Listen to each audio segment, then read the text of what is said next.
দুর্নীতির মাধ্যমে পদ্মা ব্যাংকের সাবেক চেয়ারম্যান চৌধুরী নাফিস শারাফাত সম্পদের পাহাড় গড়েছেন। অবৈধভাবে অর্জিত সম্পদের উৎস গোপন করতে পরিবারের সদস্যদের নামেও সম্পদ রেখেছেন। অর্থ পাচার করে বিদেশেও প্রতিষ্ঠান গড়েছেন। দুর্নীতি দমন কমিশন দুদক সূত্রে এসব তথ্য জানা গেছে। দুদকের গোয়েন্দা ইউনিটের গোপন অনুসন্ধানে জানা যায়, নাফিস শারাফাতের নামে বেনামে বিপুল সম্পদের তথ্য প্রমাণ পাওয়া গেছে। দুদক তার বিরুদ্ধে দুটি অভিযোগ অনুসন্ধান করছে। একটি হলো পদ্মা ব্যাংকের চেয়ারম্যানের দায়িত্বে থাকাকালে ক্ষমতার অপব্যবহার করে প্রতারণা ও জালিয়াতির মাধ্যমে ব্যাংকটি থেকে প্রায় 1000 কোটি টাকা আত্মসাতের অভিযোগ। অন্যটি হলো অনিয়ম দুর্নীতির মাধ্যমে জ্ঞাত আয় বহির্ভূত সম্পদ অর্জন। নাফিস শারাফাতের বাড়ি গোপালগঞ্জে। যুক্তরাষ্ট্র ও কানাডায় তার বাড়ি ও ব্যবসা প্রতিষ্ঠান রয়েছে। তিনি বর্তমানে যুক্তরাষ্ট্রে আছেন। অনুসন্ধানকালে দুদক তার নামে বেনামে অস্বাভাবিক সম্পদের তথ্য পেয়েছে। ওইসব সম্পদের বৈধ উৎস খুঁজে পাওয়া যায়নি। গোপালগঞ্জ পৌরসভার মিয়াপাড়ায় 201 নম্বর গ্রেভিয়ার্ড রোডে নাফিস শারাফাতের মায়ের নামে পাকা ভবন নির্মাণ করা হয়েছে। ভবনটি নির্মাণে অর্থ খরচ করেছেন নাফিস। ভবনটিতে পদ্মা ব্যাংকের শাখা অফিস রয়েছে। ঢাকার 22 বীর উত্তম মীর শওকত সড়কের ক্রিস্টাল প্যালেসের 3য় তলায় 4345 বর্গফুট অংশের মালিক নাফিস শারাফাত।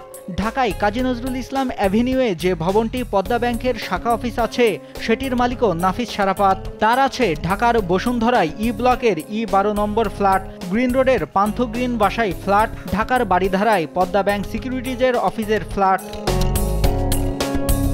নাফিস শারাফাতের স্ত্রী আঞ্জুমান আরার নামে গুলশান 2 নম্বরে রোড 102 ও 103-এ বাড়ি আছে। নিকুঞ্জ 1-এর 2-এর এ নম্বর রোডে 3 নম্বর বাড়ি, নিকুঞ্জ 1-এর 3 নম্বর রোডে 43 নম্বর প্লট।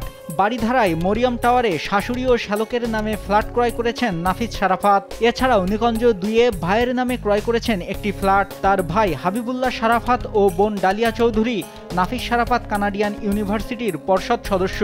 এসবের জন্য অর্থায়ন করেছেন তিনি।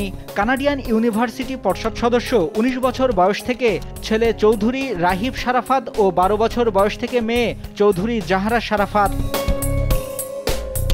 স্ট্র্যাটেজিক ফাইন্যান্স অ্যান্ড ইনভেস্টমেন্টের মালিক আঞ্জুমান আরা।